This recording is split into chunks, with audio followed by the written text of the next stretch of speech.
Igor Cerqueira apresenta Portugal Podcast. E ela, que já tá há 5 anos em Portugal, veio direto de São Paulo pra cá, veio com o maridão e iniciou aqui um trabalho como aqui no Porto, que eu lembro muito bem desse perfil dela, né? Hoje já mudou. Vamos conhecer aqui um pouquinho da história da Ariadna. Seja bem-vinda, Ariadna, no nosso podcast. Obrigada, gente. É um prazer estar aqui mais uma vez. A gente já fez live, na realidade, hoje podcast. Tô Presencial. adorando. Você tá vendo que o nosso ambiente Sim. agora mudou, né? Pois é. Daquele negócio de live de pandemia pra agora um estúdio XPTO. Muito chique. É, muito chique. E aqui no Porto, né? Uma cidade que a gente gosta muito, não é? Sim, aqui no Porto, que hoje em dia não carrego mais esse nome, né? O perfil nasceu com esse título de Aqui no Porto, então eu falava muito mais sobre a cidade. Hoje em dia tem um pouquinho mais de mim no meu perfil, então eu falo também um pouco sobre quem está por trás do perfil do Aqui no Porto. Eu vou ser sempre a Ariadna do Aqui no Porto, eu acho que eu sempre vou ser conhecida dessa forma, mas eu era sempre muito conhecida por esse nome, né? Eu andava na rua e as pessoas falavam: Ah, eu te conheço, você não é a menina do Aqui no Porto? E eu senti uma necessidade aí de mostrar quem era a Ariadna, né? Que muita gente não conhecia. Então, hoje em dia, eu troquei o nome e levo meu nome mesmo, mas por conta disso. Legal. Você tinha um negócio lá. Vamos recapitular Sim. essa história e voltar no tempo. Você veio, mas você não veio de São Paulo, você viveu em Florianópolis. Sim, eu sou de São Paulo, fui pra Floripa, morei lá durante 4 anos, conheci meu marido, me casei, abri duas lojas, né? 2 negócios, 2 lojas de donuts. Empreguei pessoas e depois a gente vendeu tudo isso e viemos pra cá e já estamos aqui há 5 anos. E qual foi o gatilho, assim, principal que fez? Vamos largar tudo que a gente tem aqui no Brasil e vamos pra Sim. fora.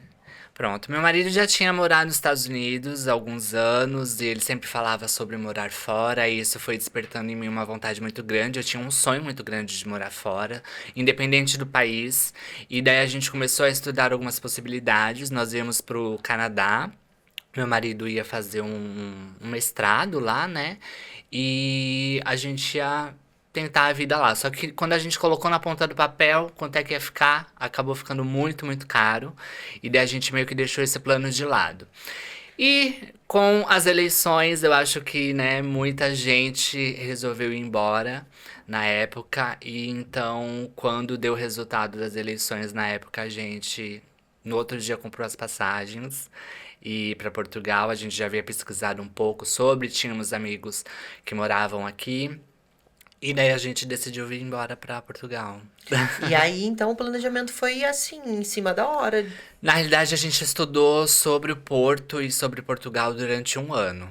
A gente pesquisou algumas cidades que nós gostaríamos de morar. Desde de cara, a gente já descartou Lisboa, porque era muito parecida com São Paulo. E eu já tinha saído de São Paulo por conta de toda a confusão que é, a loucura que é. Já estava habituada com Florianópolis, que ainda é uma cidade muito grande, mas é mais calma, tem outra vibe. Então a gente começou a pesquisar sobre cidades. Quando a gente viu a cidade do Porto, foi amor, assim, à primeira vista. E daí a gente estudou assim, o mercado, os empregos, as oportunidades. Então foi 1 ano de estudo. Quando de fato a gente decidiu vir, a gente já sabia tudo que tinha que fazer, entendeu? Quais foram as 3 principais coisas, assim, que você, quando viu que Porto tinha, falou: esse é o meu lugar? As 3 principais, eu acho que é uma cidade pequena, ou seja, eu sabia que eu ia ter locomoção andando a pé mesmo. Eu tenho carro hoje em dia, a gente tem carro hoje, mas a gente comprou recentemente. A gente sempre morou no Porto, então a gente sabia que a gente ia conseguir fazer tudo a pé. E o transporte era muito fácil, então esse foi o primeiro ponto. Segundo ponto, que tinha tudo que uma grande cidade tem, mas por ser uma cidade pequena, tinha tudo, então pra gente era tranquilo. E a outra questão é justamente as oportunidades de emprego, né? Quando a gente chegou, a gente sabia que a área de restauração era uma área que abria as portas, a gente já tinha um know-how, né, de trabalho na restauração, tanto que 15 dias depois que a gente tinha chegado, eu já estava a trabalhar, então, e como responsável de cozinha, então já foi uma oportunidade muito legal, né, pra mim. E a vinda pra cá, vocês vieram como? Vieram como turista? Vieram com visto? Deu tempo de planejar aí? Então, gente, a gente veio como turista. Não recomendo hoje em dia, né? Nunca falei assim abertamente sobre isso. Sempre indiquei às pessoas. Eu acho que a gente que trabalha com internet, a gente tem que ter uma responsabilidade muito grande nas coisas que a gente fala. Então eu sempre falei que as pessoas viessem para cá com planejamento, com visto de preferência, para estudar, visto de trabalho, de aposentadoria, enfim. Mas a gente sabe que a realidade é essa, né? Da grande maioria das pessoas, que muitas pessoas vêm como turista e acaba por ficar depois que consegue trabalho. E não foi diferente, né? A gente acabou vindo também.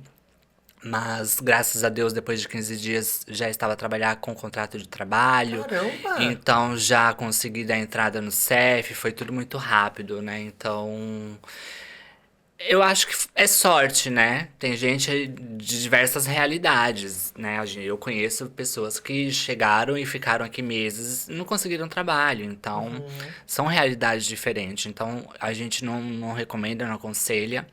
Mas a gente sabe que é uma realidade que, né, que acontece. Sim. Nessa vinda pra cá, vocês que fizeram desta forma, atenção, gente, hoje em dia você não precisa fazer disso, tá? Venha com visto pra você não ter que ter dor de cabeça aqui, você tem a dor de cabeça daí, Sim. né, com a parte burocrática, porque visto tem muita burocracia, sim, mas você já vai chegar aqui com as coisas mais encaminhadas. E a gente tá falando da realidade da área que foi há 5 anos atrás. Sim, Não é isso? 5 anos atrás não tinha o visto que hoje tem de emprego, de você Sim. vir e ter oportunidade de já procurar emprego naquela época. Se fosse assim, nossa, seria incrível, né? E a quantidade de brasileiros que existiam aqui era bem menor comparado com os dias de hoje, não é? Sim, bem menor. Então, e a oportunidade de trabalho, né? As oportunidades de emprego também eram muito maiores, né? Imagina, 15 dias depois você já tá a trabalhar, é uma realidade que hoje em dia já não existe, é um pouco difícil. Então, lógico, a gente não recomenda, mas. Na altura, quanto de dinheiro vocês trouxeram? Ahn, Se eu não me engano, a gente trouxe por volta de 25 mil reais. Para os dois. Pros dois. Não é muito. Não é muito. Mas assim, com a 25 Mas mil hoje. há 5 anos atrás era muito. Era. Porque a gente chegou e a gente nem usou. A gente nem usou praticamente esse dinheiro. Porque a gente veio, nosso apartamento já estava alugado. Nós viemos pela plataforma do Uniplaces, né? Então, a gente veio com o apartamento já alugado. Então, quando a gente chegou, a gente já arrumou emprego. Então, esse planejamento praticamente foi ficando em stand-by. A gente foi fazendo outras coisas. Foi gastando, né? Como a gente sempre gasta, vê as coisas e já vai comprando. Mas era um planejamento até que bom. Sim. Recapitulando assim, quais são as primeiras emoções do imigrante assim que veio e fala: Meu Deus, eu tenho que comprar, não tem isso no Brasil. Eu cheguei nos saldos, né? E Bem em fevereiro. Então, tava aquela loucura dos saldos. Eu nunca tinha comprado uma Zara na minha vida, gente. Nunca tinha comprado nenhuma blusinha na Zara. Então, a gente foi na Zara. E daí já comprei casacos e roupas. Então, esse poder de compra foi uma coisa que chamou a atenção da gente logo de cara. Eu já sabia que poderia existir, por ter pesquisado. Mas quando de fato a gente chega, vai no mercado, compra um Milka, compra um Lindt por preços super acessíveis. É uma outra realidade do Brasil, né? Então, isso foi, eu lembro de ter sido, assim, um primeiro impacto muito legal. Um telemóvel, depois de 3 meses que eu tava aqui, eu comprei um telemóvel à vista. Então, eu falei assim, gente, esse poder de compra é real, existe, e eu acho que é isso que vai cativando a gente, vai fazendo com que a gente queira ficar também, né? Fora outras oportunidades que depois, com a residência, a gente vai vendo as possibilidades de viagem, os preços que são muito mais acessíveis pra gente poder viajar. Então, isso também vai encantando a gente. Acho que é por aí. falando em viagens, a gente tem fotos aí, tá? A gente tem Ai, fotos de Aveiro, da Itália, de vários lugares que você Sim. viajou já. A produção vai exibir aqui pra gente. Vamos comentar sobre isso. Essa daí é na Veneza Sim, portuguesa, né? Pois é, Aveiro, uma cidade que eu adoro, seria a nossa segunda opção. Uhum. A gente ficou muito em dúvida entre o Porto e Aveiro, e graças a Deus eu escolhi o Porto, gente, porque Aveiro pra mim não ia dar. É, por quê? O que Não. que você acha que Hoje, Aveiro diz? hoje daria, Aham. porque hoje daria, mas na época não. Aveiro pra mim eu achei muito pequenininha na época. E a gente foi passear e conhecemos Aveiro em 30 minutos.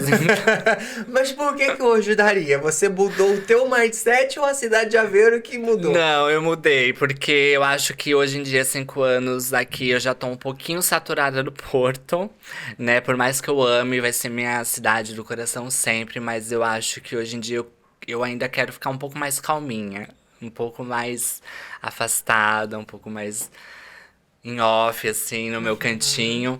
Então hoje acho que Aveiro seria uma opção legal. Sim, legal. Aqui no Porto você mora mesmo no centro da Moro no centro, cidade? sempre morei no centro, Trindade, já morei ali na rua de Santa Catarina, então sempre foi assim na muvuca, na loucura, então acho que por isso também que a gente vai saturando um pouco, sabe? Uhum. Quando eu morei na rua de Santa Catarina, eu ia pro meu trabalho e eu demorava 5, 7 minutos a pé.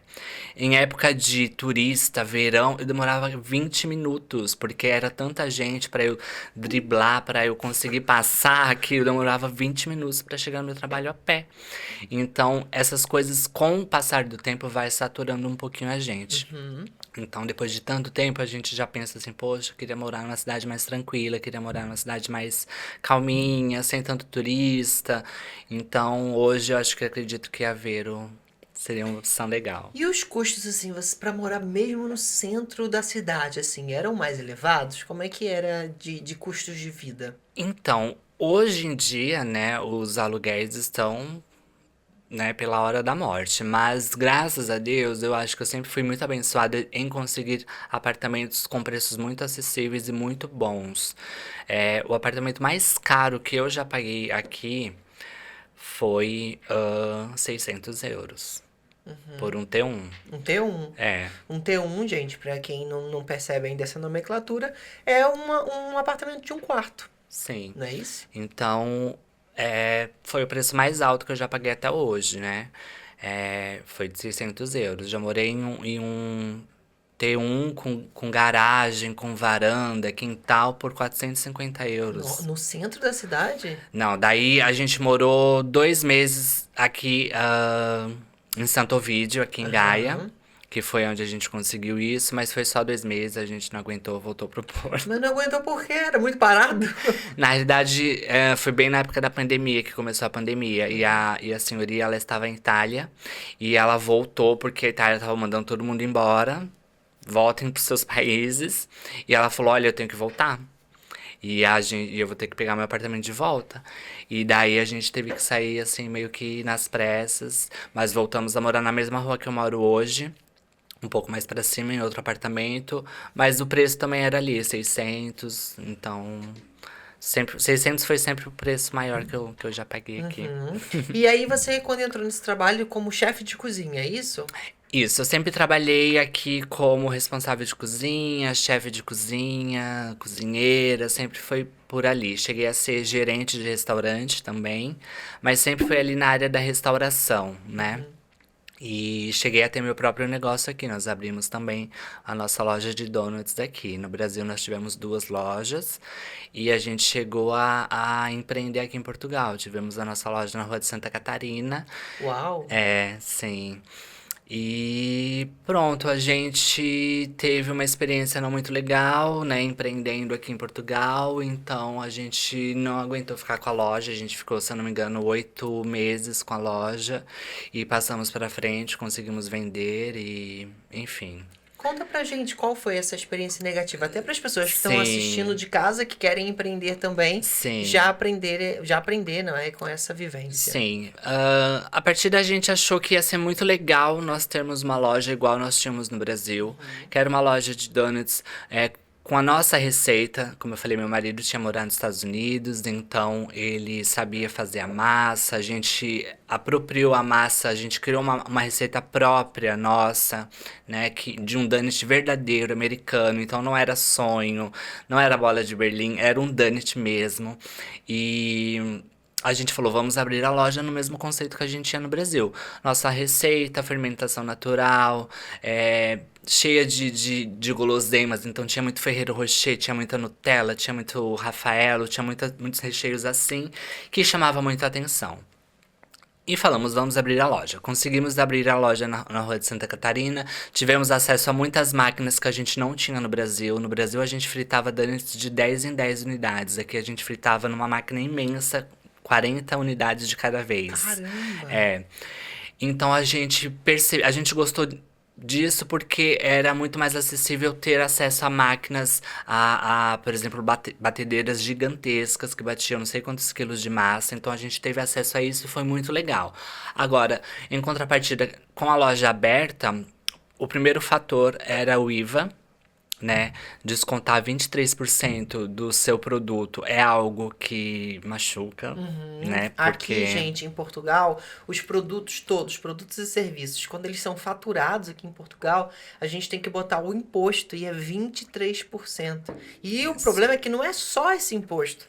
Tem mais outros, tem o Sim. IRS, para as empresas não é IRS, né? É um outro nome. Olha, eu não sei porque era o meu marido que cuidava disso, mas eu sei que era muito desconto. Aham. É de 13 a 23%, depende ali do produto. Então, você vê 23% do seu trabalho indo embora, né? E era difícil. E daí o outro fator é o público português, que é muito tradicionalista. Então foi difícil de aceitar. Os nossos donuts não eram um preço extremamente elevado como em Lisboa. Em Lisboa você vai e você paga 5 euros, 4,50 num donut. A gente fez pesquisa, a gente foi até Lisboa, provamos donuts em lojas específicas de Lisboa. E a gente cobrava aqui 2,5, 3, 3,5, dependia do recheio. Só que pra eles era muito caro. Caramba. Era muito caro. E por mais que a gente explicasse, olha, os nossos donuts é de fermentação natural, demora 15 horas para fermentar, são produtos de qualidade, chocolates de marca não sei das quantas, e não sei o que, não interessa. Eles queriam pagar pagar barato pelo produto, né? Então, era diferente de você ir no mercado e comprar 4 donuts ali pronto por 1 euro, né? Então, isso foi desanimando. Pra você ter ideia, no Brasil a gente sempre trabalhou com sold out. Ou seja, a gente produzia uma quantidade grande de donuts, abria a loja com essa quantidade. A partir do momento que acabasse, acabou. A gente fechou a loja. Esse era um conceito que a gente levou pro Brasil, que é um conceito americano. E a gente levou pra Florianópolis e deu muito certo. Porque a gente sempre trabalhou com as redes sociais e deixava isso muito claro. A partir do momento que acabou, acabou. Então as pessoas formava fila na nossa loja, na frente da loja para as pessoas comprarem. E a gente fazia assim de 300 unidades para cima e dava sold out. Aqui a gente começou a fazer 100 unidades e não vendia. Não vendia. Então a gente falou assim, gente, não vai dar certo. Isso foi desanimando. Lógico que a gente também foi errado porque a gente tentou meio que comparar essa realidade do Brasil com Portugal e daí a gente foi desanimando e a gente falou, não dá mais pra gente, vamos vender a loja, vamos passar pra frente. E a pessoa que comprou não soube administrar e daí a loja acabou por fechar. E a gente sente muito porque foi um projeto que nasceu do zero, a gente deu nome, a gente deu cara, tinha uma logo, sabe? Foi um novo filho, né? Digamos assim. E hoje em dia não existe mais, né? Uma pena. E fez muito sucesso aqui porque a gente foi em TV, a gente saiu em jornal, a gente foi pra Lisboa participar de programas de TV. Então foi um boom muito grande que chamou a atenção, mas não vingou. Tem alguma coisa que você fez nesse sentido do empreendedorismo aí que você se arrepende hoje, que você não faria dessa forma? Eu acho que talvez estudar mais o mercado. Eu acho que eu deveria ter estudado um pouco mais, ou não ter vindo com essa. Eu estava muito tranquila. Ah, deu certo no Brasil, vai dar aqui também. E a gente tem que entender que são realidades diferentes, são públicos diferentes, são preços diferentes, né? Lugares também Lugares diferentes, diferentes. Talvez se a gente tivesse aberto a nossa loja em Lisboa, a gente estivesse com a nossa loja até hoje. Porque além de já existir outras lojas lá em Lisboa, do mesmo segmento, que são só especializadas em donuts, não vende outra coisa além de donuts. E isso era uma coisa que aqui no Porto as pessoas... Ah, mas não tem uma tosta mista? Não tem não sei o quê, sabe? Tipo, não, é uma loja de donuts, a gente vai vender donuts. E a gente ia introduzir os donuts salgados, que é uma coisa que nós fazemos no Brasil também, donuts com sabores de pizza. E a gente não chegou a ter essa oportunidade, porque, enfim, é isso que você falou. Se tivesse sido aberto em outra cidade, teria dado certo, talvez. Legal. Mas essa experiência veio depois do chefe de cozinha, né? Primeiro você entrou como chefe de Sim, cozinha. trabalhei durante alguns anos, daí tive a loja, não deu certo, fui trabalhar como responsável de cozinha num hotel também. Mas antes da loja, você era chefe de cozinha onde? Trabalhei no Teatro Rivoli. No teatro. No Teatro Rivoli, tem nem um sabia. café lá dentro. Ah, Sim, ok. tem um café ali no Teatro Rivoli, bem ali na Praça João, alguma coisa. Aham. E fui responsável por esse café durante um tempo. Depois eu fui trabalhar num restaurante português chamado Mariodete. Fui chefe também de cozinha lá durante um O tempo. que você gostava mais de preparar lá? Qual que era a realidade do trabalho? Sempre trabalhei com comidas portuguesas, então eu amo fazer bacalhau à brás, É. gambas salteadas, pimentos padrão, adoro fazer isso. Adoro bifanas, adoro fazer. E tu já Francesinha. tu já conhecia isso antes de vir pra Nada, cá? imagina. Nunca nem tinha comido. Caramba! Fui aprendendo aqui, né? Porque, assim, a partir do momento que você tem o know-how, você tem a experiência, você sabe fazer, você coloca a mão na massa, não tem medo do fogo, as coisas você vai. É receita, né? Você vai aprendendo, vai pegando e depois vai fazendo de olho fechado. Então, você fazer um molho de francesinha é difícil. Me conta, vamos a isso, que eu sempre fui difícil. curioso, não suporto aquele que vende pronto no mercado, não tem graça Não nenhuma. tem nada a ver, imagina. Como é que faz o molho de francesinha? Molho de Vai virar francesinha. Ana Maria Braga agora. Vamos à receita, Vamos gente. lá, anota aí. Primeiro, vai ser muitos pedaços de carne, de osso. Muita gente não entende o que vai no molho de francesinha, mas um Pois, é bom um molho de mistério. francesinha vai muito osso, vai restos de carne. Então vai muito osso, pedaços de carne, de linguiça, de salsicha, de fiambre. Vai tudo isso na panela. Vai ficar ali soltando o suco dessa carne com cebola, com louro, com alho, com azeite. Então você deixa ali. Sabe quando o fundo da panela começa a ficar tudo grudadinho ali? Depois você joga muita cerveja. Muita cerveja, joga piripiri, e daí isso vai ali cozinhando muito lentamente, são horas. E essas carnes todas continua lá? Depois a gente coa tudo isso e fica só o molho mesmo, e daí esse molho é misturado com um demi-glace de carne. E isso vai dar a textura mais grossinha. Chique, Demi-glace? gente. O que é isso que eu nunca ouvi falar? Alguns colocam maisena, mas eu trabalhava com demi-glace de carne, que é um pó que vai dar uma textura. É justamente pra ele ficar mais grosso, né? Então, e a gente coloca conhaque, coloca algumas bebidinhas. É um molho que leva bebidas, ele é basicamente a base de cerveja. Leva muita cerveja e água, né? Eu trabalhava com mais de 6 litros de cerveja pra fazer um molho. Caramba, eu não tinha noção disso, sim. não. Só que evapora tudo isso, né? Então fica ali só o gosto da carne. Mas é um molho à base de carne. Restos de carne, osso, fiambre e tudo. Sim. E depois esse molho vai... Depois tem que montar, não Daí é? a gente coa ele, né? Tira tudo isso. E daí fica só mesmo o líquido. E misturando com esse demi-glace fica a textura mais grossinha e picante por conta do piripiri.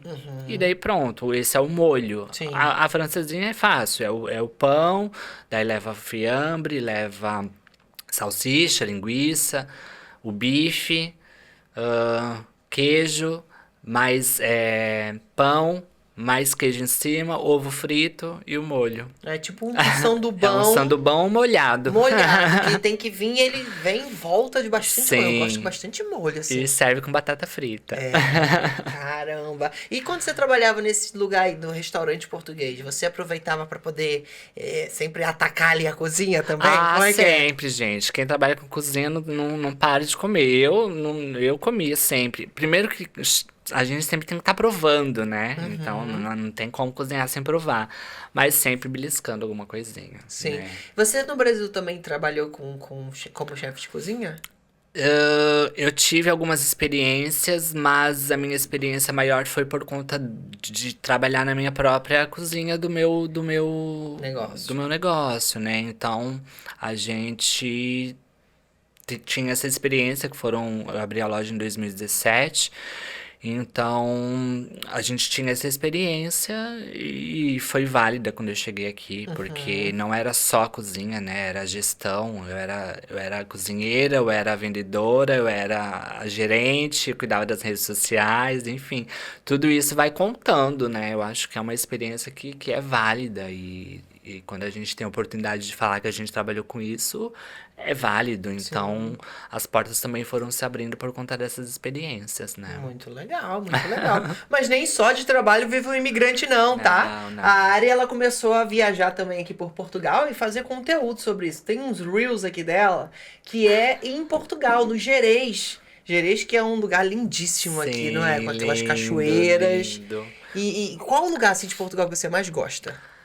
Ai, gente.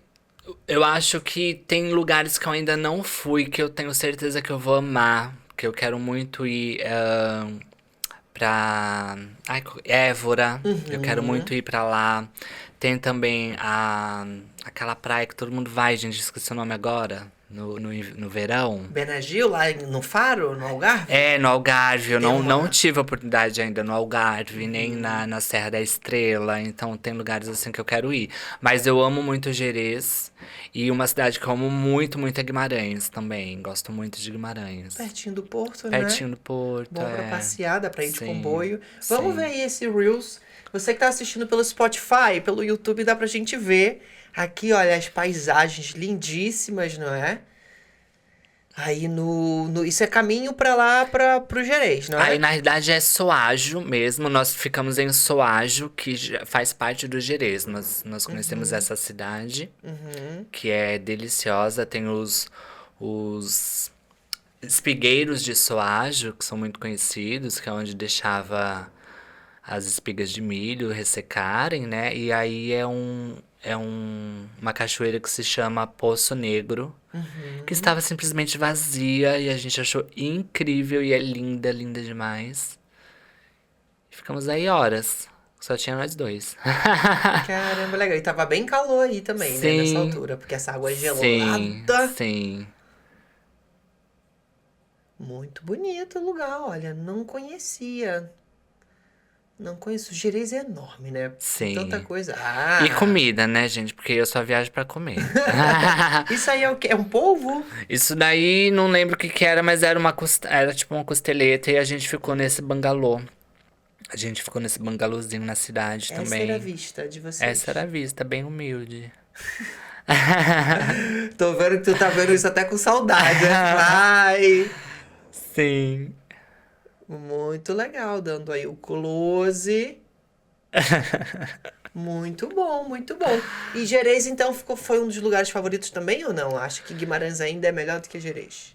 Não, depende da época, né? Eu acho que Gerês no verão tem que ser. Eu acho bem gostoso.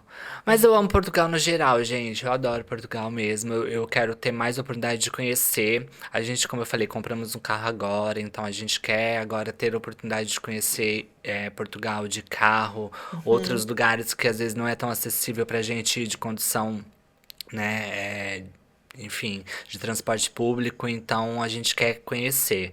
Agora, outras viagens para outros países a gente sempre fez, assim, tá procurando sempre fazer, porque a gente pensa, né, mais para frente em morar em outro país, e a gente tá conhecendo justamente por conta disso. A gente quer conhecer ali um pouquinho dos países e ver onde é que a gente se encontra, né? Porque a gente gosta muito de Portugal, mas a gente ainda assim quer ter a oportunidade também de morar em outro país. Porque quando eu saí de Portugal, do Brasil, eu vim com aquilo na cabeça. Quero morar fora porque eu quero ter a experiência de morar fora. Só que aqui em Portugal não é uma experiência 100% porque a gente não tem aqui aquela barreira linguística. Não tem aquela dificuldade de você entrar no mercado e você olhar as coisas e não saber o que está escrito e não saber se você está comprando farinha ou arroz, Tu sabe? quer se desafiar, E eu né? quero isso, entendeu? Eu acho que isso que me motiva. Aham. E então eu não tenho isso. Então eu falei pro meu marido, eu quero mesmo, eu quero muito morar num lugar, sei lá, na Alemanha, que eu não entenda nada, sabe? Então, tipo, é essa experiência que eu quero ter. Então, por isso que a gente tá fazendo aí viagens para alguns países. Foi a mesma coisa quando eu fui pra Tailândia. Eu não sabia nem o que eu tava comendo, mas eu tava comendo. Então, é isso. A E gente já era vai muito falar- legal. A gente já vai falar disso da Tailândia, das viagens internacionais, não só na Europa, mas tem aí um Reels também em Paris, né? Que já foi lá 2 ou 3 vezes, né? Menina, eu já fui 5 vezes. 5 vezes, 3 que eu lembrei dos stories. Vamos ver aí os Reels dela também em Paris. Sempre. Olha a torre aí. Não é? Sim. A última vez eu subi. E aí, como é que é a emoção Meu de Deus, ver eu isso pela não primeira subi, eu vez? não subi nem aqui, que aqui é o último andar, né? Aham. Eu subi aqui. Uhum. E daqui pra cá é o dobro. Aqui já é uma loucura de tão alto, você não tem ideia. Só que do chão até aqui é imenso. Daqui pra cá é o dobro. Então eu falei assim, gente. Se aqui já tá assim, parou. Não, sério, eu quero ainda subir no topo, mas ali no segundo andar já foi incrível. Foi uma emoção, né? Porque eu sou apaixonada. A não sei que em outra vida eu devo ter sido uma francesa, porque eu tenho uma ligação muito forte com a França, especificamente com Paris, desde quando eu era pequena.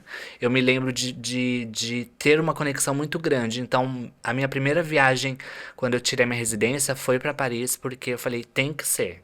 E tanto que eu já fui 5 vezes, sou apaixonada. E especificamente pelo bairro de Montmartre, que tem ali alguma coisa. Eu não chorei quando eu vi a torre, mas você acredita que eu chorei quando eu pisei no bairro? É. Aham. É um bairro assim super cultural, cheio de quadros na rua, né? Cheio de artistas, Sim. cafés. Eu devo ter trabalhado Moulin Rouge na outra vida, alguma coisa assim, porque eu chorei realmente. Eu saí do metro, a gente deu de cara ali com o Moulin Rouge, comecei a subir a rua ali onde tem o café da Amélie Poulain e comecei a chorar. E meu marido, o que foi? Eu falei assim, não sei, me deu uma emoção tão grande e comecei a chorar. Olha, esse é uma dos países que vocês estão aí no radar, não é? Pra poder. Mas não Paris, infelizmente. Paris é muito caro, mas o sul da França é lindo, né? Então a gente pensa mesmo ser no sul da França. A gente que. Deixa eu fazer até inclusive um ponto de situação. Você que tá assistindo a gente aí do Brasil, de casa. Gente, como assim ela foi 5 vezes pra Paris? É porque existem também as oportunidades dos voos low cost, não é? Sim. Que se paga muito barato Sim. pra poder ir. Qual foi assim a passagem mais barata que você pagou? Eu paguei agora, mas ainda não fui. Não vou falar pra onde eu vou, tá? Mas paguei 35 euros ida e de volta. Caramba! É. Mas agora você me deixou curioso pra saber pra onde que é. Mentira, eu vou falar, porque até ir pro ar, É nós verdade. vamos pra Luxemburgo. Aham. E eu paguei 35 euros ida e de volta. Caramba, uma Foi. maravilha, não é? É. E pra esse período de inverno. Vamos em fevereiro. Sim, fevereiro. é. Mas assim, o mais caro que eu já paguei, ida e volta pra nós dois, sempre, foi 150 euros, que foi pra Itália. Foi o mais caro. Todas as vezes que eu fui pra Paris, paguei 98, 96 e de volta. Os dois. Isso é maravilha, né? Com 100 euros, imagina, 500 reais, Sim. consegue duas Duas pessoas ir e pessoas. voltar pra Paris. Aí, por Sim. isso que vai 5 vezes, né? Sim. Muito bem. Eu, inclusive, já comprei uma pra Paris. Eu já fui também umas 4. Comprei Aham. uma agora pra Aham. Paris. Comprei agora, mas vou só em junho, julho, que vai ter as Olimpíadas lá, né? As Aham, Olimpíadas do próximo ano em aham. Paris. Pela primeira vez vai ser uma cerimônia a céu aberto. Sim. Não vai ser num estádio fixo, então a cidade inteira vai ser o palco Estarei da lá. cerimônia. Estarei lá, com certeza. Aproveita que eu comprei por 30 euros É. também. E tem que comprar agora com bastante antecedência, porque primeiro que é uma viagem no verão. Sim. Segundo que é Olimpíada. Sim. Então, os preços vão decolar. Mas, por exemplo, em época de Black Friday, eu já consegui. Não comprei porque não deu por conta de trabalho, mas eu ia comprar pra Bordeaux, em Paris. Na França, Bordeaux, 10 euros de volta.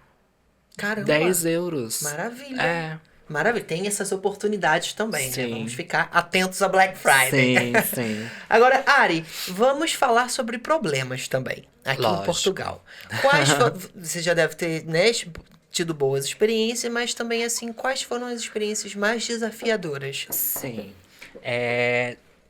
Muita gente pinta, né, Portugal como um mar de rosas, e a gente sabe que na realidade não é assim, né? Eu sempre procurei ser muito verdadeira, eu sou muito transparente, sou muito verdadeira no meu perfil, eu falo muito sobre isso, não gosto de. Eu sou muito objetiva, eu não gosto de ficar pintando coisa que não é. E existe sim o problema do preconceito, existe o problema da xenofobia, né? E a gente acaba passando, já passei por isso no meu trabalho. Em questão de xenofobia, quando eu era. Peraí, gente, falhou o nome. Quando eu era chefe de cozinha num restaurante, entrou uma cozinheira nova e ela meio que ficou me desafiando, né? Do tipo, como é que você é uma chefe de cozinha sendo que você não tem nem curso? Eu fiz curso numa escola aqui no Porto e não sei o que, e você nem não tem curso, e só porque você é brasileira e você tem experiência, você acha que você pode chegar aqui e ser chefe, não sei o que, sabe? Então, eu sofri já ataques desse tipo, sabe? E ficou claro que era xenofobia, porque ela falava, ai, uma brasileira que nem tem curso, chega aqui, é chefe, ainda vem querer mandar em mim, eu que tenho curso, sabe? Então, coisas assim, foi muito chata. E já sofri transfobia aqui também. Então, já sofri transfobia no meu trabalho e foi bastante pesado, me fez muito mal. E por incrível que pareça, a transfobia não foi de português, foi de brasileiro. Isso é que me deixa mais triste ainda, né? Porque, enfim, sofrer isso de alguém que é do próprio país, que tá aqui e faz isso porque a transfobia, tristemente, é muito comum no Brasil, né? O Brasil é o país que mais mata pessoas trans no mundo. Já pelo 14º ano, é o país que mais mata pessoas trans no mundo. E, ao mesmo tempo, é o país que mais consome pornografia trans no mundo. E, infelizmente, é uma realidade que acontece, já passei também no Brasil, mas até então, eu nunca tinha sofrido isso aqui. Nem de português, nem de brasileiro. E sofri agora de brasileiro, então é bem triste. Esse foi um episódio recente, então. Foi recente. Eu fico até emocionada, mas enfim, aconteceu e a gente tentou resolver da melhor forma possível, né? Eu fiz queixa pra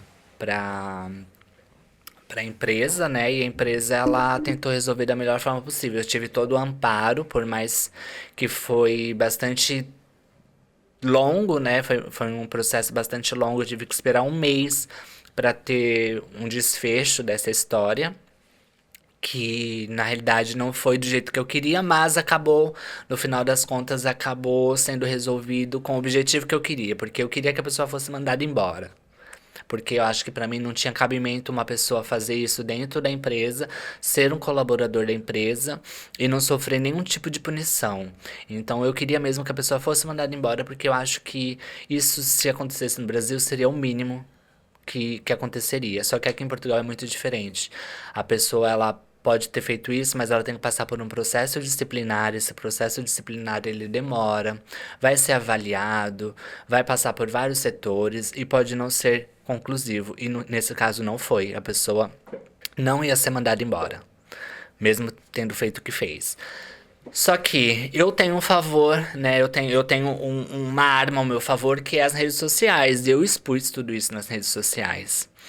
E o público, né, infelizmente ou felizmente, começou a atacar a empresa, começou a procurar saber quem era a pessoa e a pessoa não aguentou a pressão e pediu as contas e saiu e pronto. Pelo menos o objetivo foi alcançado, mas eu queria que ele tivesse sido mandado embora mesmo, e ciente do que ele fez. Mas é isso. Ô, Ari, eu gostaria de fazer com que esta plataforma aqui também fosse um meio, um canal para que pessoas que estejam ouvindo a gente, que não percebam muito sobre a realidade trans, o que é ser uma pessoa trans, o quão isso é importante no sentido que não é um mimimi. Não é, Sim, não é sim. um mimimi. E também para outras pessoas trans que possam estar ouvindo isso aqui e que possam conhecer a sua história e perceber os desafios que Sim, estando ainda fora do seu país, né? Estando em sim. Portugal. Então, assim, conta pra gente como que é essa questão, o porquê que você ficou tão sentida assim, como que isso mexe com você. Eu tenho Sim, mais consciência porque eu acompanhei esse caso sim, nos sim. teus stories e tudo mais, que essa, se você se sentir confortável para que Sim, essa fosse uma plataforma para você também conversar com essas outras pessoas que não percebem sobre o que a gente está falando. sim.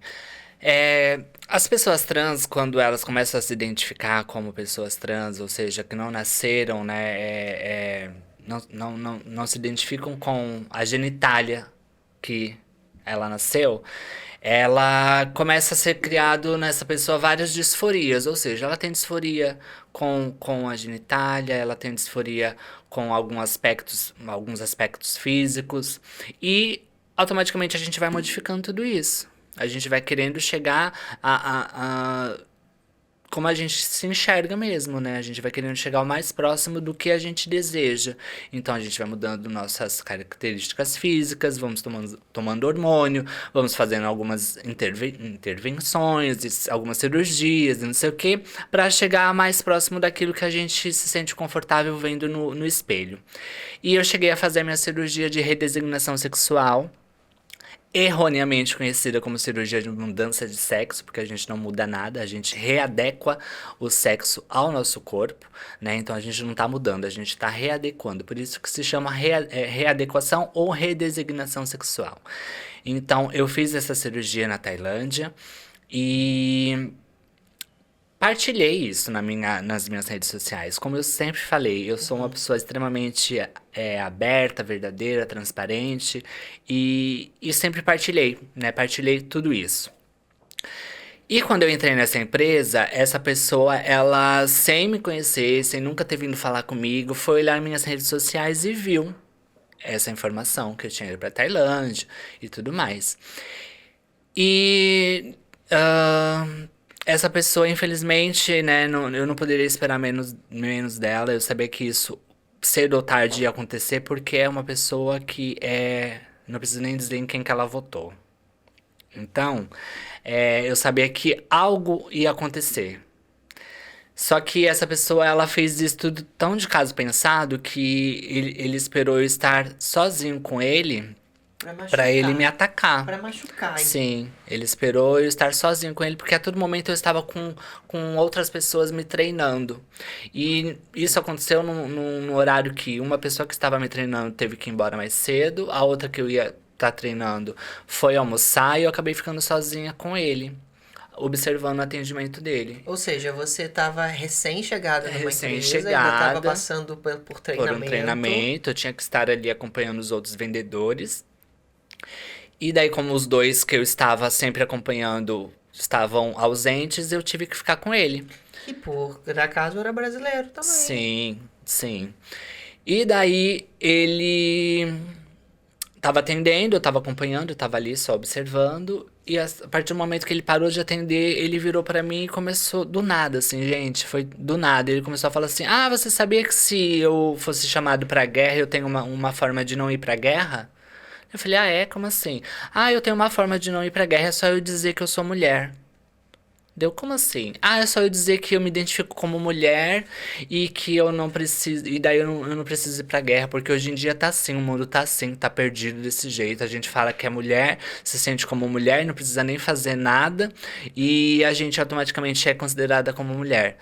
E daí nisso eu já falei, pronto, ele tá querendo me cutucar.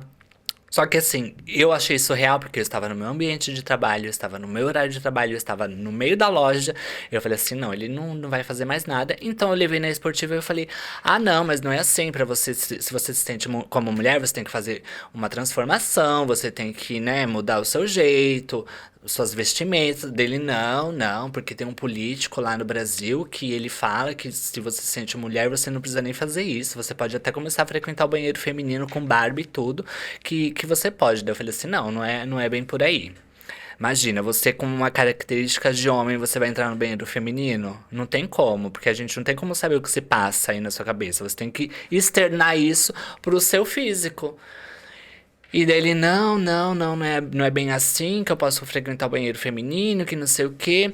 E daí do nada ele vira e fala assim, porque você é operada, não é? Você não é operada? E antes de você ser operada, você ia no banheiro e você fazia xixi em pé ou sentada? E daí eu fiquei assim, sem acreditar no que ele tava falando. Daí eu falei assim, como é que é? Ele, é porque eu vi, você é operada, mas você faz xixi hoje em dia sentada, não é? Mas e antes, você fazia em pé? E daí eu fiquei assim, eu fiquei em estado de choque. E daí eu respirei fundo, ele chamou um outro colega e fez a mesma pergunta, falou, ô fulano, se você fosse pra guerra você iria? Porque eu tenho um jeito de não ir, não sei o quê. E o menino era coleguinha dele também, já sabia que ele tava fazendo pra me cutucar, e o menino saiu rindo. E daí veio uma outra cliente e eu só peguei e fui pra trás da loja, pro back-office. E eu já cheguei abrindo a porta do back-office chorando. E isso me despertou um gatilho muito grande, né? Porque me levou para aquela outra situação de antes da cirurgia, né?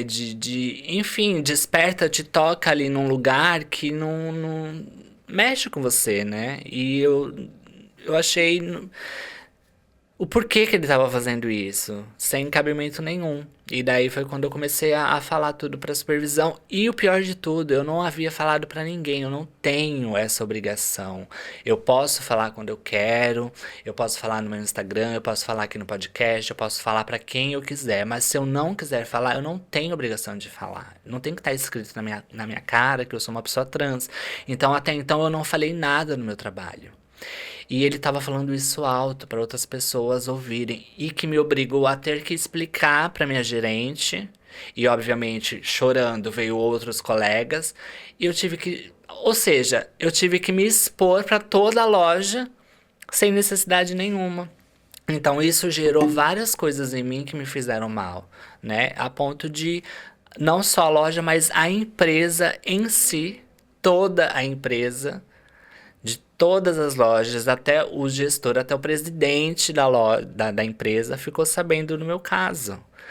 Então, foi uma exposição completamente desnecessária. Então, isso mexe, sabe, com a gente. Você teve apoio? Tive apoio da empresa a partir do momento que eu falei, não quero mais. Porque assim, isso aconteceu no meu último dia de loja, porque depois eu ia passar por um treinamento teórico em sala de aula.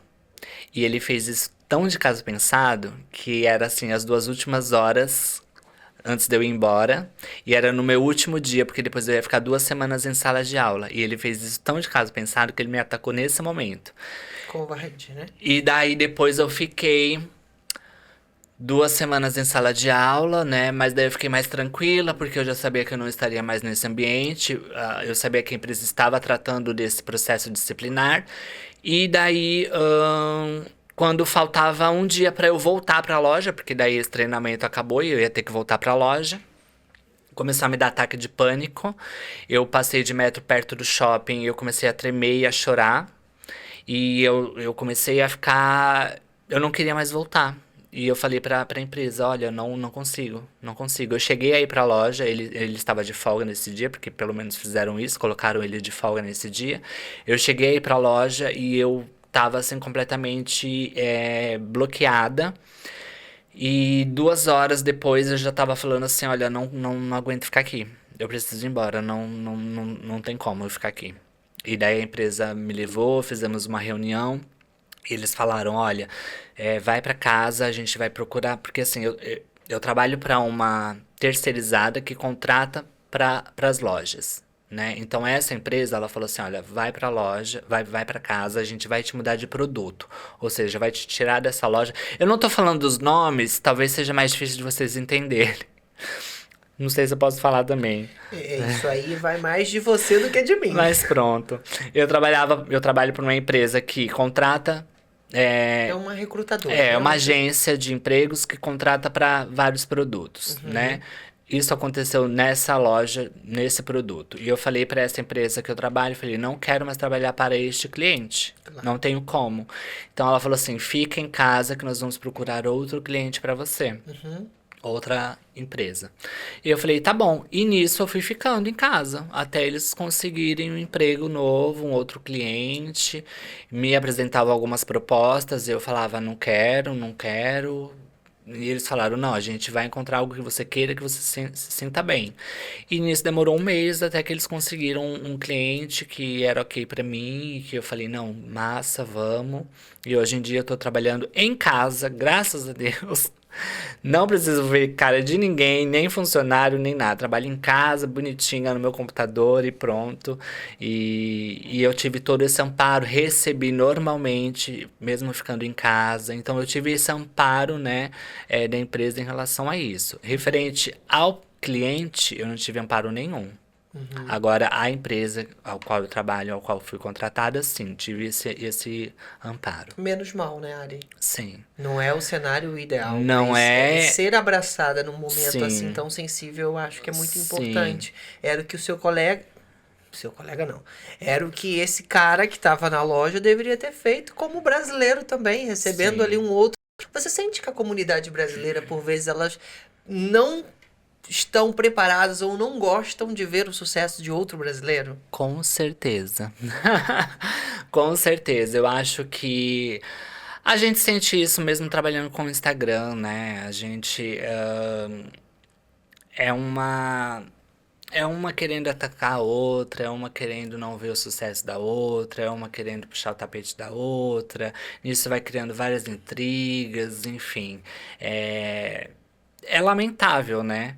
Eu sempre fiz a minha parte de querer ajudar sempre ao máximo as pessoas. Sempre fui muito vista, às vezes, como a que se sente superior e que não quer ajudar, quer puxar o tapete, quando na realidade as pessoas não entendem, porque muitas pessoas não estão acostumadas a levar com a verdade, a levar com a realidade, né? Então eu sempre também tive alguns problemas referente a isso, e sempre foram com brasileiros.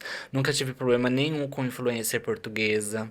Mas com brasileiros sempre tive algum tipo de problema justamente por conta disso. Sempre acharem que ao invés de ajudar, a gente tá querendo atacar ou puxar o tapete ou querer ser melhor, entende? Então é lamentável, né? É lamentável. E próprio emprego também, trabalhando com restaurante, com outros brasileiros, a gente sempre sente isso, que às vezes não querem ver o sucesso, né? Enfim. Por parte de portugueses, você nunca teve, assim, situações Nunca tive. desconfortáveis? Não, nunca tive problema nenhum, tirando o problema quando tive essa portuguesa que falou pra mim que eu tinha que ter estudado pra ser chefe de cozinha. Sim. Mas tirando isso, não, nunca tive problema nenhum. Sempre fui abraçada, mesmo quando eu falava sobre a minha condição de ser pessoa trans, sempre fui abraçada, então nunca tive problema. Que maravilha. Eu sinto também que nas suas redes sociais, né, muitos portugueses também lhe prestam apoio ali, não é? Por Sim. vezes você partilha ali alguma conversa sobre Sim. isso. Sim, sim. Eu tenho um público muito grande, né? Meu Instagram, ele nasceu aqui. Ele não foi um Instagram que eu trouxe do Brasil. Eu criei ele do zero, né? Então, eu tenho 90% de público português, entendeu? Morando aqui no Porto ou não, mas é 90% de público português. Então, Eu recebo muito carinho dos portugueses. Tem muitos brasileiros que me seguem, óbvio, mas eu recebo muito carinho dos portugueses. Quando acontece qualquer constrangimento com alguma situação com outro português, as primeiras mensagens que eu recebo são dos portugueses falando: olha, esse tipo de comportamento não representa a gente, não me representa. Eu, como portuguesa, não acho legal, sabe? Então isso é incrível. É confortante, né? Sim, sim. Olha, vamos falar de coisa boa? Vamos. Que foi a partir Chega. daqui também que você chegou na Tailândia, não é? Sim. Que você fez lá o que você tanto sonhava, não é? Sim. Que é a cirurgia, deve ter sido ali algum desafio, porque Foi. imagina, você falou que provou, eu acompanhei seus stories, provou a comida sem nem entender o que estava escrito na embalagem. Sim. Incrível. Portugal facilitou isso também, porque aqui a gente está mais perto da Tailândia do que se a gente tivesse do Brasil, não é? Sim, tá mais perto, mas ainda assim é muito longe. Foi Uhum. uma viagem muito longa, porque daqui eu fui pra Alemanha, foram 2 horas e meia, fiz uma escala lá e depois foram 11 horas de voo até a Tailândia. Né? Nós estamos lá na Tailândia, eu estava acho que às 6 horas a mais, então tinha um fuso horário doido. Mas é incrível. É incrível, é um país que eu me apaixonei. Eu ia voltar agora em novembro. Olha aí a foto aí, olha. Sim, eu ia Você voltar dando em close novembro pra ficar lá um mês com meu marido. Nós íamos, como agora a gente tem essa oportunidade de trabalhar de casa, a gente ia pra lá pra trabalhar e pra estar lá durante um mês e nas horas vagas conhecer mais, porque é um país que eu saí assim completamente apaixonada. As pessoas são incríveis. Muito simpáticas, muito sorridentes, muito solícitas. Então eu saí de lá apaixonada. A culinária também é deliciosa, mesmo que você não saiba o que você está comendo. Tá comendo coisa boa, né? Muitos frutos É do muito mar. gostoso. É um calor incrível, né? Mas é calor o ano todo, mas é muito bom. Legal, legal. E aí não vão agora em novembro ou não? Não, nós íamos, mas daí a gente acabou mudando os planos. Mas a gente ainda quer voltar. Quero voltar só pra passear e conhecer. Eu fiquei em Bangkok, né, um mês, mas eu quero ir pra conhecer as ilhas que Phuket tem é por lá. incrível. Isso, É Phuket, Pipi, Chiang Mai, Shanghai, quero ir pra tudo Tu isso. ficou lá só estudando pra poder falar, eu vou voltar pra cá, vou visitar Sim. isso tudo. Sim, sim. Mas o pouco tempo que eu fiquei lá, que eu pude, na realidade, porque eu fiquei um mês, mas eu aproveitei os passeios na minha última semana, porque era quando eu já conseguia andar, já conseguia fazer alguma coisa, né? Então eu já fui sabendo que eu ia ter uma semaninha ali pra curtir. Então foi quando eu consegui ir nos shoppings. Tem um shopping lá incrível que tem. Só produtos japoneses, porque o Japão também tá muito perto, então tinha muita coisa japonesa, eu sou louca por coisas assim. Então eu fui nos passeios, no passeio do trem, no passeio do mercado flutuante, fui nos templos, fui em vários templos. Então eu consegui aproveitar essa última semaninha lá. E se gasta muito pouco, porque enfim, você leva os euros e lá se torna muito, muito, muito, muito dinheiro. Então, Você conheceu gente lá? Porque você foi sozinha, né? fui sozinha. Fui sozinha e eles não falam inglês, eu também não falo. E aí, O como é que pouco foi? que eu falo dava pra eles me entenderem. E eles não falam muito inglês, então era tudo à base do tradutor, era tudo aqui, ó. Caramba, Até Mari. com médico. Mas pra você encontrar o hospital, essas coisas Não, também foi tudo graças assim. a Deus, o que acontece? Eu operei no melhor médico do mundo, isso eu Que posso isso, te hein? dizer com toda certeza. É o melhor médico que é referência mundial, já operou várias mulheres trans famosas. E eu estudei muito, foram 10 anos me preparando para essa cirurgia, estudando, né? Eu já conhecia esse médico há 10 anos, mas foram surgindo outros, novas técnicas, novas cirurgias em outros países e eu fui estudando. E quando chegou a hora de fazer mesmo, eu falei assim: não, vou fazer com o melhor, vou fazer com alguém que é referência mundial, que eu sei que o resultado vai ser incrível. E não poderia ter sido diferente. E não só isso, o hospital ele te dá todo um amparo. Ou seja, eu cheguei no aeroporto, tinha um ponto de encontro. Ali no ponto de encontro já foi um motorista do hospital me pegar, já me colocou no carro, já me levou pro hotel. O hospital ele tem um centro de recuperação do lado do hospital, que é um hotel. É uma estrutura de hotel, mas é um centro de recuperação. Então, quando você faz a cirurgia, você fica 7 dias no hospital e depois 21 dias nesse centro de recuperação. E lá tem enfermagem e tudo mais, né? Então você tem todo um amparo ali também. E então, assim, não precisava me preocupar com nada. Por isso que eu fui sozinha também. Não adiantava meu marido ir, porque ele ia ter que ficar isolado uma semana comigo no hospital, porque eles são muito, assim, com coisa de Covid. Então, meu marido não poderia ficar saindo do hospital nesses 7 dias. Teria que ficar lá, enfiado no quarto. Então, eu falei assim: não tem porquê. E todas as meninas que eu conheço já tinham ido sozinhas, entendeu? Então, eu falei: vou sozinha também. Foi incrível porque foi uma viagem de autodescoberta, de conexão comigo mesma. Então foi, além de tudo que envolveu, teve essa conexão muito grande comigo mesma, né? Eu nunca tinha viajado sozinha, ainda mais pra Ásia, sem falar inglês, num idioma que eu Pra ficar um mês. A única coisa que eu sabia falar era cap com K, sawadika Como é que e é? acabou. Cap com K? É assim, sawadika. Sawadika. É como se fosse o oi. E cap com K é o obrigado. Cap com... Era a única coisa que eu sabia. Oi, obrigado, tava ótimo. Quando você voltou da Tailândia, em Portugal, você né, assim, realizada, você acha que isso também acendeu uma luzinha de, se calhar, Porto ou Portugal já não é mais um espaço pra mim? Ah, com certeza. Porto e Portugal já.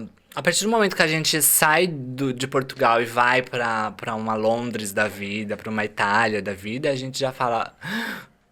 É um choque muito grande. É um choque muito tá tão grande. perto, né? E tá tão perto. Até Paris, gente, que é 2 horas de voo. É, é, é um choque, porque você fala, é uma diferença muito grande.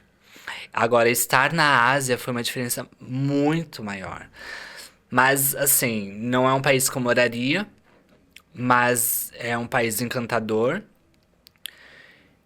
E que, lógico, dá ali uma coisinha que a gente fala. Às vezes a gente fala: o que eu tô fazendo em Portugal? O mundo é tão grande, O né? mundo é tão grande, o que eu tô fazendo em Portugal? E fora que ali tá do ladinho da Austrália. Se eu tivesse tempo e dinheiro, eu falava, ia dar um pulinho ali na Austrália também, entendeu? Então. Aí, enfim, gente, eu amo viajar, então.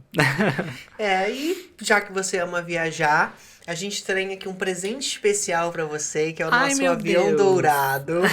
Esse é o símbolo de transformação do Estúdio em Portugal. A gente gosta sempre de olhar pra isso, lembrar o quanto de coisa boa, né? Sim, Mas de medo também passa na nossa sim, cabeça quando a gente entra dentro de um desses com sim, as coisas que cabem na mala para sim, recomeçar a vida num outro lugar. sim, E temos isso em comum, né? Portugal, escolhemos Portugal para poder vir, estar, morar e fazer a nossa vida sim, aqui. E qualquer outro lugar que a gente vá, a partir daqui, Portugal sempre vai estar marcado na nossa com história. certeza, Não é? sim, Independente de qualquer coisa. Então, sim. esse é um símbolo e é um presente especial nosso do Portugal Podcast para você. Cap com K. Cap com K. Olha, pra gente terminar a nossa conversa, uma mensagem que você gostaria de ouvir de alguém que estivesse aqui em Portugal. Vamos direcionar isso para as pessoas que estão assistindo agora o nosso podcast, que já conheciam o perfil, mas não a fundo a sua história, Aham. puderam conhecer. Quem não conhecia, tá com as redes sociais todas aqui embaixo também para poder conhecer Sim. a área e acompanhar um pouquinho dessa jornada, que é a vida dela, seja em Portugal ou em qualquer outro lugar que ela vá. Sim. Qual a mensagem que você deixa que você gostaria de ouvir? Naquela época que você estava lá no planejamento, se organizando, e poxa, faltou isso. Se alguém tivesse me contado isso, ia me Sim. motivar mais. Sim. Eu acredito que a mensagem que eu gostaria de ouvir na época é: saiba que não vai ser fácil, que nem tudo vão ser flores, que você vai ter momentos que você vai querer desistir, que você vai querer vir embora, que você vai se arrepender de ter saído do seu país, do seu conforto, dos seus amigos, mas que no final tudo isso vai valer a pena, porque você vai ter oportunidades de vivenciar coisas que você nunca vivenciou em anos da sua vida. E seja forte, seja resistente, resiliente e permaneça sempre com a cabeça erguida. Nunca baixe a cabeça para quem quer que seja, que no final você vai colher bons frutos. Um símbolo de força, de determinação, de perseverança. A Ari já conhecia, né, antes daqui da gente conversar, já há bastante tempo que a gente Sim. já se conhece aqui. E espero que você tenha gostado do episódio de hoje. Me conta aí o que é que você achou, quem é o próximo convidado que deve estar aqui nesta bancada. E seguimos daqui, Ari. Muito obrigado. Obrigada aí, gente. Obrigada por todo o carinho de sempre. Obrigada pela oportunidade. E é isso, gente. Quem não me segue, segue lá, tá bom? Tá aparecendo todas as redes sociais aí de baixo na descrição do vídeo. Combinado? Até o próximo Portugal Podcast. Tchau! E aí, gostou? Amei. Muito obrigada.